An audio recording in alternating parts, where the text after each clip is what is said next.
Hey, good people. Thanks for tuning in. I'm Sammy Ashe, the Executive Director of the Ashe Academy, and your host of our Inspire, Uplift, Engage podcast. Before we get into the show, just wanted to remind you all to get your tickets for our Black Entrepreneur Expo and Mixer, February 20th, 2021. But wait, there's more. Since this is a virtual experience, we've got some great ways for you to showcase your business with our sponsorship packages for just about everyone. Are you a mogul, running a startup, getting a small business off the ground, or even just trying to ramp up your side hustle? Well, we've got numerous economical ways for you to support us as you promote your business during our event, with various packages that include live mentions all throughout the duration of the event, and even precious real estate on our banner scroll during the live stream. Check out the links in our bio for more information. Now, let's get started with the show.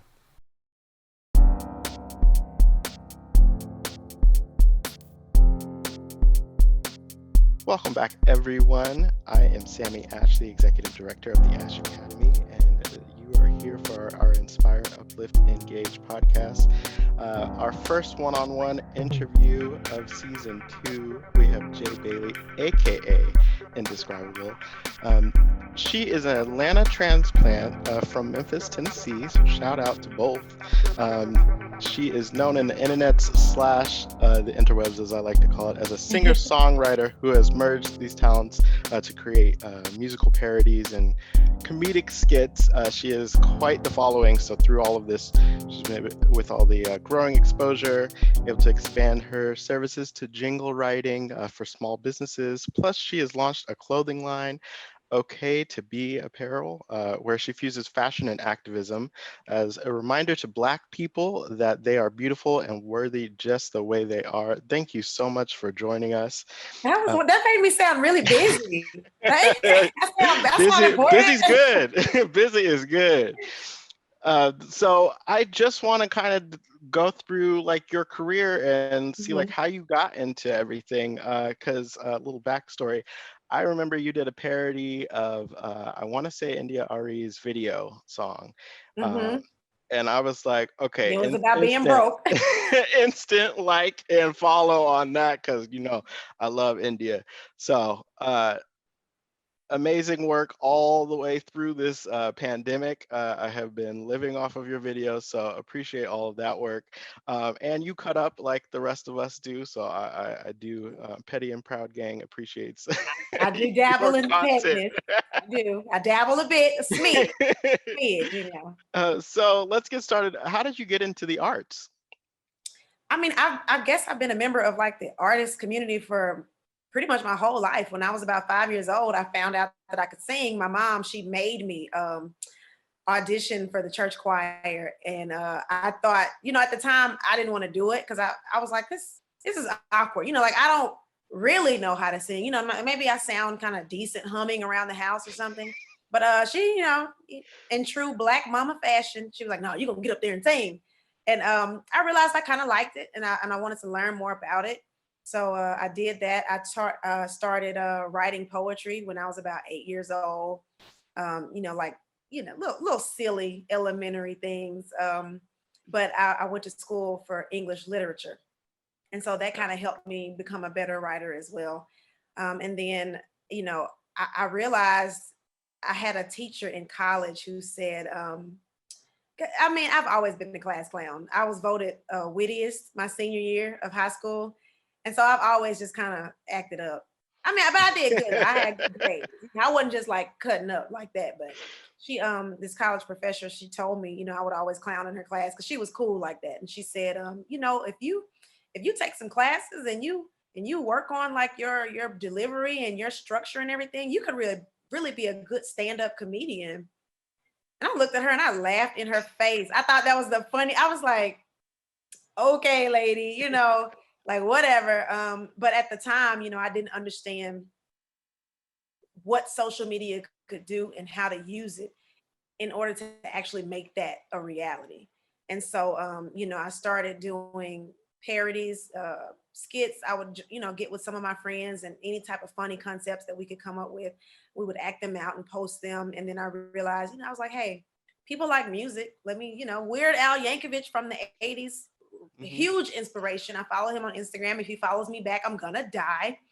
But I remember watching the Beat It video that he did, which was called Eat It. Hmm. He was basically talking about how he was stuffing his face. And I was like, this is so funny. This guy's taking people's songs and redoing them. I can do that, you know?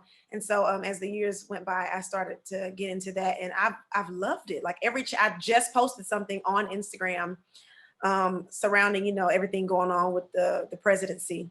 So hopefully I don't get banned, but it's also parodies. Hope you guys enjoy it. Oh my gosh. Yes, we are longtime followers, so we know all that you dabble in, and we appreciate it. You know, your commentary is valid. Thank Um, you. so along the way, did you have any other than the teachers and professors that you did mention, but like mentors? I always talk about. I didn't really have like an explicit mentor person that I could say, okay, that was someone that guided me. I've had different moments, but did you have that as you were going along where it's like, okay, that is the person that has guided me to where I am now? I honestly don't have that person. You know, I have friends that I've worked with that give me advice from time to time, but just one solid rock kind of person, that person has really been me. You know, everything that I've accomplished has really been through trial and error. I haven't really had a whole lot of guidance, and that could probably, I mean, that probably shows, you know, with some of my content. But, you know, I never claimed to be like a professional or the expert in this area, but it's something that I love to do. And I think that when you're passionate about it and you speak from the heart and you stay true to who you are, the universe has a way of showing you where you need to be. Absolutely. Um, so comedy specifically, has it just been something that's natural to you, or does it like feed your soul? Does it bring you joy? Is that something else? Um, why comedy as opposed to, okay, I might crack some jokes, but like I focus on something more serious? Um, is it an outlet for you? Yeah, I just like to entertain people. I mean, my like people who know my family, they know that we are all clowns, and especially my dad. People, you know, here recently, I've been doing some content with him, and people just love him. You know that because they see where I get it from, and I tell people like, oh, it runs deep. Like when we get together, we cut up, and so it's something that's really embedded in my DNA, and I really just enjoy making people smile. I get actual. I think positive endorphins release in my brain and just shoot through my body when I get laughs from people. I really, it's that serious for me. Like I enjoy making people feel better, and it, you know, I like to create. So I decided on, you know, comedy because it's really one of the only things I'm good at. You know, I tell I tell people, you know, everybody has their lane, and so I think that I've always thought I'm a little funny, you know. But then when I saw my following kind of blow up, I was like, oh, okay, maybe there's something to this, and so I decided to take it seriously and, you know, be consistent with it. So how has social media transformed your life? Well, first of all, everybody thinks they know you. You know, social media makes people feel, you know, like soon as you connect Okay, with you people, are, I will say, a cousin in my head. Like, like, sorry. everybody says that. Everybody's like, you know, you're my best friend in my head. And I'd be like, yes, yes, sis, but you I don't am know your me. best friend in your But you head. I'm don't your really cousin, know me. auntie, niece, whatever. I'm all of that. And that's the thing that I love about social media. It Mhm. brings people together. And also I've been able to use it to, you know, as like a catalyst for my business, my brand, my OK2B Apparel. It started out as, you know, I wanted to see positive representation for Black women, which I think we are experiencing a vast shortage of right now. You know, when you turn on the TV or you scroll social media, there's always something letting, you know, reminding you that you're not good enough the way you are. You got to change this. You got to do this. You know, and so my goal, you know, with that is to just, you know, remind people you're good all by yourself. Everything that you got right now is all that you need. And so social media has really allowed me the platform to be able to connect with people who feel the same, who also, you know, aren't don't feel like they're getting, you know, the positive reinforcement. So that's one way I've been using it, you know, to just awareness. You know, you think it's just like a free app that anybody can get on, but people are making bread. You know, there I Mhm. was able to quit my job 2 years ago and Oh, quadruple my wow. income using social media. So I tell people, if you know what you're doing and you really study it and be serious with it can be more than a hobby. Oh, wow. Well, quadruple sounds like quit your job. You're like, I don't need this. I could, Right. I really don't want to be at Rochelle, this meeting. Rochelle from Everybody Hates Me. I don't need this. My man has two jobs. Okay. Oh man. Um, So has activism been a part of the process the whole way through, or was that something you had to grow into, like, okay, trust with your followers, and then you can start sprinkling some more of that in? Because I know there's a little bit of a line, and Yeah. got to be careful. You did mention getting getting blocked or removed from the platforms because there's a lot of I won't say censorship, but there are some things being removed. Let's not use buzzwords because some people need to be removed. Yeah. Um, Hello. but yeah, what was that line that you had to toe with activism, or was it like this is who I am, and from jump you've always kind of spoken to that? They tell a lot of times entertainers, they'll tell you, like stick to comedy or, athletes. We've seen this with Colin Kaepernick, with LeBron James, they tell them you need to stick to sports. And I just really don't believe that that's true. I have decided to take a very firm stance on issues of racial injustice, gender inequalities, homophobia, transphobia, xenophobia, everything that is going on right now in the American government. Like, I've decided very clearly that I do not want to be on the wrong side of history. I Mhm. may not think like you. I may not come from the same place as you. I may not have the same upbringing, but I can understand that at the very basic level of human life, I just want to live. And I treat, that's how I treat my activism. There's no reason why we should be there. I mean, not to get too political, but there are issues right now on the table with this next presidency that literally define people's humanity. The decisions about their body, and Mhm. it's crazy to me that we have to have these discussions, but that's what happens when you have years and years and years of systemic racism, that I don't know. I don't want them to, like, I don't know if Zoom will pull this down or whatever, but I've had that happen to me on TikTok. So got to be careful. Oh my But gosh. I just want it to be clear that this is who I am. My brand stands behind it. My business stands behind it. Anything coming with me, just know we don't do disrespect. We don't do homophobia, transphobia. We don't do sexism. We don't do racism. I'm not tolerating it. I make that very clear. And I honestly do not care if people don't like it. I've gotten to a place where I don't care if you don't like it, because it's something that needs to be said. People have tiptoed around these conversations for literally centuries. And look at where we are. They just stormed the Capitol on January 6th, and people died. Mhm. Like, that's a different level. The white privilege that invokes that kind of, or evokes that kind of violence and temporary loss of sanity in people, it has to be abolished. It has to. Absolutely. With all of that in perspective, what would you say would be the most challenging part of creating? Trying to do it in the middle of the craziness, because I'm a very sensitive person. People don't think that, but my energy is very, very sensitive. And so when I see, certain things, I get sad. Like, every time I get on my phone to look at, social media, there's a new person being gunned down by the police, or another woman who's been kidnapped, or another child who accidentally got shot, at the mall, because of gang activity. It's always something in our community. And it can be really heavy, and so I try to just remain dedicated to what I do. I remember why I love it.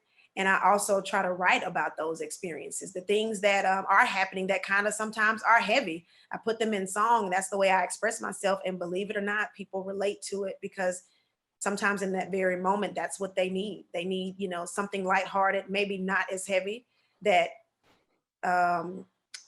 eloquently summarizes, the events in a way that's a little more digestible. Mm, absolutely. So on the flip side, what would you say is maybe like the most rewarding part of your creation process or creative process? You know what's crazy?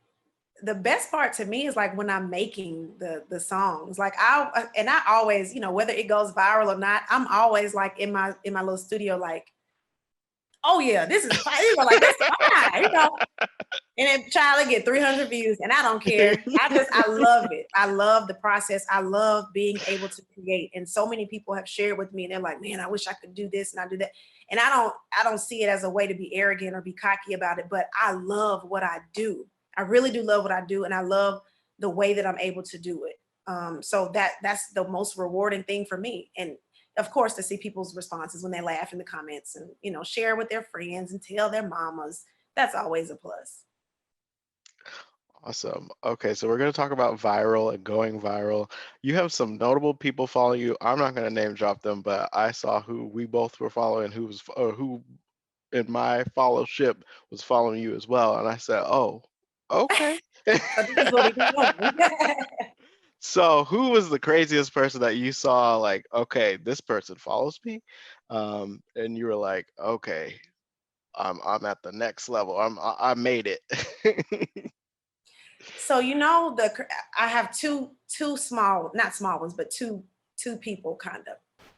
Brandy followed me. Okay, I wasn't gonna name drop her, but that's my fave. So yeah. I was like, but it's Brandy though. I don't care if you're like, hey, what time is it? 7:50, and Brandy follows me on Instagram. Like I will always find a way to work that into a conversation. Like, period. This is what we are doing. Brandy follows me on Instagram. Yes. Absolutely. But also I did when Patti LaBelle and Gladys Knight did their verses. The verses page actually commented on the video and shared it to their story. So I don't know if it was Swiss or Timberland or like an executive producer. I don't know, but I was like, hey, somebody knows me, and it's all about the engagement. And so for something that I created to be able to get the attention of people who otherwise would not know me and do not care is always mind blowing. But that definitely, when I saw Brandy follow me back and commented on my video, I was like, yeah, I'm gonna go ahead and change my number because, clearly I'm a celebrity and can't be bothered with, peasants. So Wow. Was there one parody that you would say is your favorite, or are they like your children where you're like, I can't mean, they can't are like my pick? children, but don't we all have a favorite? No, I'm just kidding. My mama said, yeah, I'm her favorite. I think the one that did the most numbers that I really loved, it got like 26 million views on Facebook. And it Oh was my the Britney gosh. Spears parody. My lower back is the 30s when you start to die. Yes. I don't know what I was thinking when I wrote that, but I had just turned 30, and me and my friends, I was preparing for my bachelorette party actually because I was getting married that fall, and I just turned 30, and me and my girls were going on this bachelorette trip, and it was so funny because we were having a good time, we were drinking, we were living it up, karaoke, beer every night, going on all these escapades, and then that 30-year-old kicked in, and them knees started popping like bubble wrap. That back started aching, needing icy hot, and I was like, "Oh yes, sis, this is not, it. Uh, I Oh need a my new gosh. lower back because this is ridiculous." And so I think because so many people related to it, and then there's all this stigma surrounding turning 30. People say, "Oh, well, when you're 30, you need to be settling down. You need to have your whole life figured out." And I got to 30 and I realized the only thing that has been true is that my body is falling apart. Like I don't have my life figured out. Don't know what the heck I'm doing, but my body is for sure in Oh my shambles. gosh. So I was like, well, let me write about it. Oh my gosh. You know what? I even reflecting on my own life, there were certain years that I was like, okay, this has to be figured out at 25. This has to Yeah. be by this. And it's like, no. Or You like, just realize that's not true. no, do it on your own time because if you're rushing for somebody else, it still won't pan out. Yeah. and you still at square one. So And usually you just end up miserable because you made decisions based on what other people would think is best for you. And one thing, like my dad always told me, at least if you make a mistake, it's your mistake. And mm, that's how I live my life. I'm cool with somebody not liking something that I put out or disagreeing with something that I say, but at least these are my words. This is how I feel. So I at least, try to just make your own decisions and don't rush. Comparison is the quickest way to make yourself depressed. Because absolutely. according to social media, we are all losing. Like I should have a yacht. I mean, you could take it off of the internet and just put a little filter on it. It's Just like, Photoshop myself. yeah, weekend getaway, like Right. some some other people we know. Um, won't drop that name. That might get him on the show later, but let's not do that. I know, But right? you know who you are. Uh, um, I I did want to talk business because you are helping small businesses through jingles right now. How did that kind of grow, and was that something that you always wanted to do? Um, It's actually weird. My brother said I should do it, and I kind of dismissed it because I was like, no, that's corny. And then I remember watching the Jamie Foxx show, and he worked at Jingles 2000, and that was all he did was wrote songs for companies. And You're then people throwing it started back asking right me now. about I'm it like, why do I have a photographic memory of those episodes right now? because I mean, it was that good. Mhm. Like sidebar, Jamie Foxx is one of the most underrated, super talented artists of all time. Like he plays instruments, he sings, he writes, he acts, he's a comedian. Like he does it everything. And so shout out to him. But I remember he was, working at Jingles 2000. And I said, maybe I could do that. When people started asking me more and more, I was like, what do you even charge somebody for something like, like I don't even know how to put a price on this. But once I started doing enough of them and I saw how much time and, Mhm. got to look up these people's companies and the best way to market their product, I was like, yeah, it's gonna be about so and so amount of dollars. I got you, but it's gonna, yeah, I need 3 to 5 business days. This is what I need. But it's been rewarding because, some of the content that, especially if I do like a promo video with it, the customers they always love them. They always love the songs, and they see growth from it when you have promotions like that on large influencers pages. That's what happens, and that's another part that's rewarding for me. Awesome. Taking a step further, like with contracts, did you have someone helping you along the way? Did you have to get a lawyer involved, like a manager, or was it like, okay, I gotta Google this, I gotta figure this out, I gotta, because I people actually need to haven't know. signed I haven't signed any contracts yet because I don't have an agent, I don't have a manager. Right now, everything that I'm doing is just me. If a client wants to sign an agreement, I'll do like a draft through like a legal contracts.com or something just Mhm. to make sure that it's a legitimately legally binding document. And I put my terms in it. I Mhm. make sure that we can have a discussion, we can put it on paper, but this is going to benefit me. I understand that you need something from me, but I'm not going to be taken advantage of just because I didn't go to law school. So, and I know that once I just had a conversation with somebody the other day about, being an agent for me. And hopefully, in the next week or so, I will have accurate representation because I definitely want to get into more things, acting, ghostwriting for a lot of artists, and just any door that God will open for me. I am happy to do the work to walk through it. Definitely see that happening and panning out for you. Happy to catch you before you really blow up, blow up. But I know because I'm changing yeah, my number now. You can reach me. you say this email is dead. We no longer Right. answer. No longer in service. Sorry. um, it- so how would people get in touch with you to start one of those jingle conversations? Is it just reaching out on Instagram, doing Yeah, like they can email bothering you me. like, hey? Well, I don't mind. People can email me, or I have all any information that you need about me. There's a link in my bio that covers all of it. So if you're interested in Instagram promo, you can do that. TikTok promo, you can do that. I have it all automated and set up to where you just walk yourself through the steps. Because at this point, I don't have, I can't go back and forth in people's DMs like, yeah, you want this and blah blah. Like give me the information. I will create it for you, and I promise you I will deliver. That's what I do. I'll deliver. So anybody who wants to reach me, I'm indescribeable@gmail.com. And then, of course, indescribable all over social media. That's Twitter, TikTok, Instagram, YouTube, Snapchat, Bebo, MySpace, Black Planet, All of just them. whatever, whatever. All right, so let's talk more about OK2B Apparel. Now, you did recently do a video on drop shipping, kind of giving people all the knowledge. We do appreciate kind of giving people that business acumen, which is why I was asking about contracts. Like, people just need to know, like, you do need to protect yourself.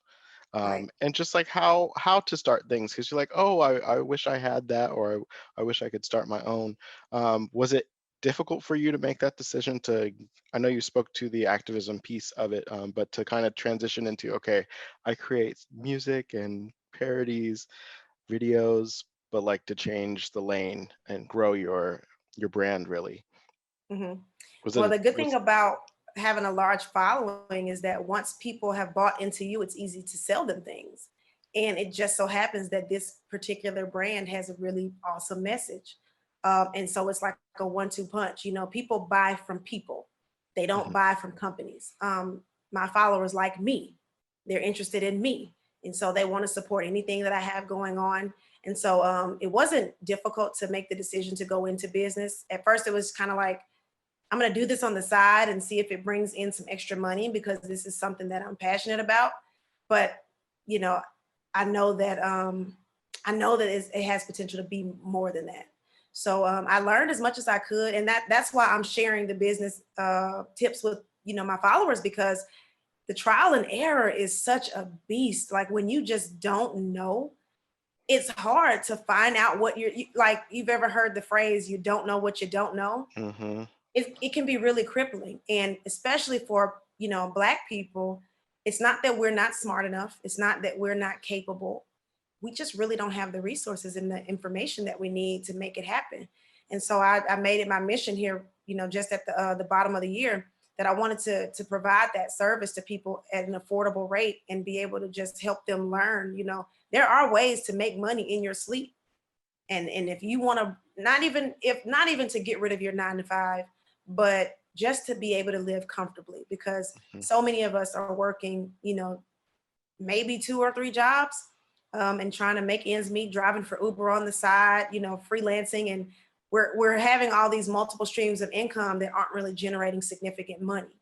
So I'm trying to teach people how to hustle smarter, not harder, because you definitely don't want to be working 60, 70 hours a week talking about, oh yeah, but I make 70,000, but the bag's under your eyes.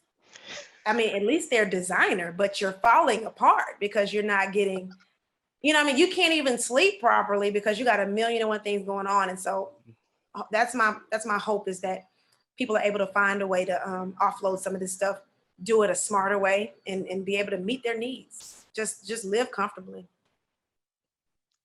Beautiful, beautiful. Now, outside of the arts and any of the other things that you're working on, what brings you joy? Like at the end of the day, if you didn't This have the is following. so this is so random. I love to binge watch like scary slash sci-fi slash slasher slash gory movies and TV shows on Netflix.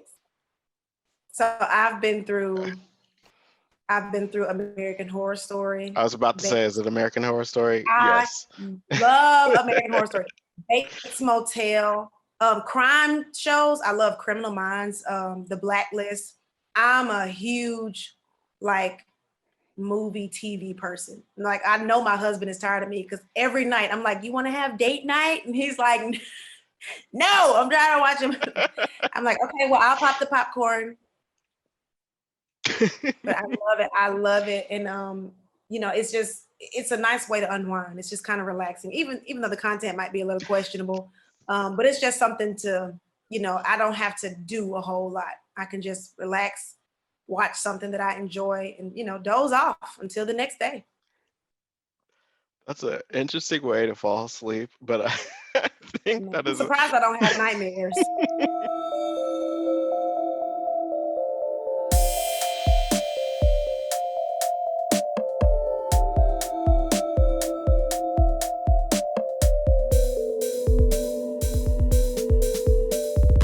perfect segue into our final Q&A section.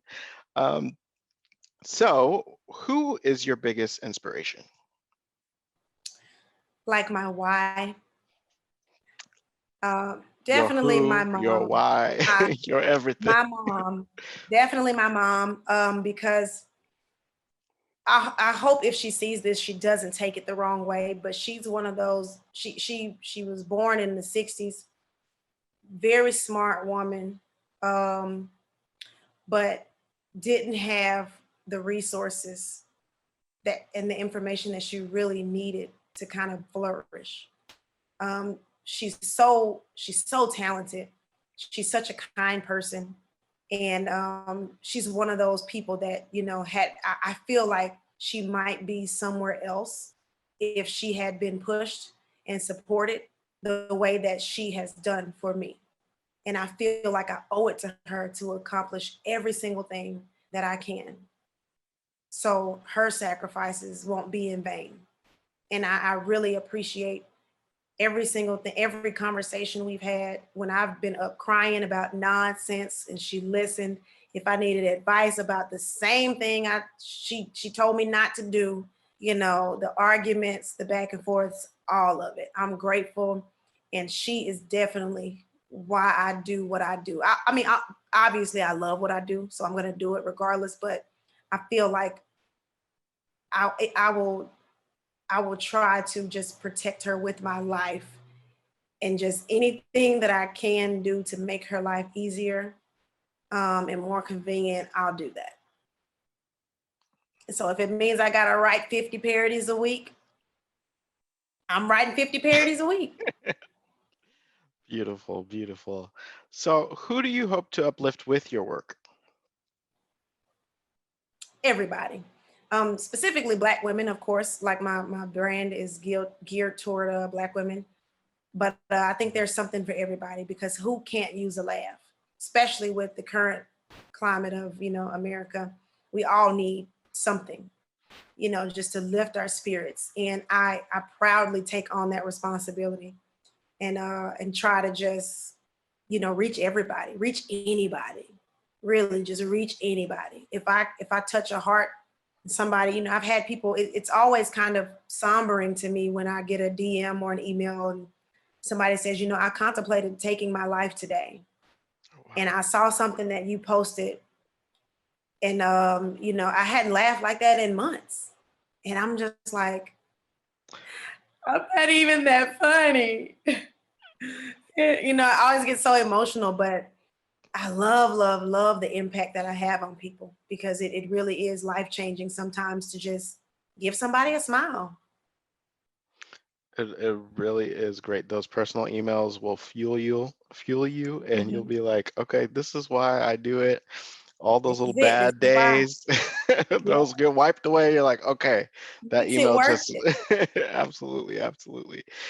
So how do you stay engaged with your motivation? It's easy when you love it, and also I set very strict goals for myself. I write everything down. If I have, there are certain topics that are hot button topics, I make sure I cover them. Anything big that happens, I make sure I cover it.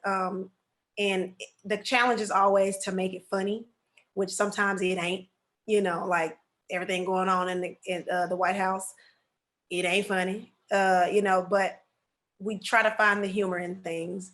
And so I see it as not necessarily that I need to stay motivated as if it's difficult, but I welcome the challenge to continue raising the bar because people need these laughs. Like we need these laughs. Absolutely. People are depending on social medians, as I like to call them, and Kevin Hart's and Tiffany Haddish's and Gabrielle Union's. Like our babies are looking up to things that they could have never aspired to, if that representation wasn't there. And so I'm happy to be one of those people that provides that service. Awesome. So what's next for you?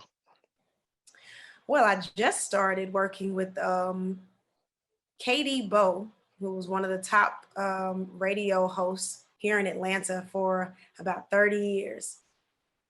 When I tell you humbling, like you think you know what you're doing until you sit down with somebody who's been doing it longer than you've been alive. Hmm. And so I appreciate the opportunity. This moving into the radio / podcast space is new for me, but I'm excited about it because it's always something that I feel like I have a radio voice. You do. I think You that do. I'm awkward on camera, but for whatever reason, people love to see me do stuff. So I'm excited for people to hear, because I'm always laughing and joking. And with this, I have the opportunity to show, that I'm multifaceted. I can have conversations about race and politics. I can have conversations about food. I can have conversations about music and education and just the overall well-being of our citizens. I can have those Absolutely. conversations. And so I'm excited to be given the platform where people don't just tell you stick to comedy. Beautiful. I see you on the Dish Nations of the world, getting it, getting them coins, put them paper, paper to pen, and pen to paper. Yes, I receive it. I receive it in the name of Jesus. Hallelujah. So you did mention earlier how people can get in touch with you, but were there any other, I guess, socials or links that you wanted to share with people? We'll also be putting in the description box, but website links, anything else Just you want to you can share? find me everywhere as Indescribeabull, and of course my clothing line is OK2B Apparel.com. So that's OK the number 2 be apparel.com. And any questions that anybody has or any follow-up information that they need, they can click the links in my bio to get that information. Awesome. Well, everyone, thank you for attending once again a great episode with Jay Bailey, aka Indescribeabull. I would like everyone to take care, be safe, be well. I am Sammy Ashe, the Executive Director of the Ashe Academy, and have a good one.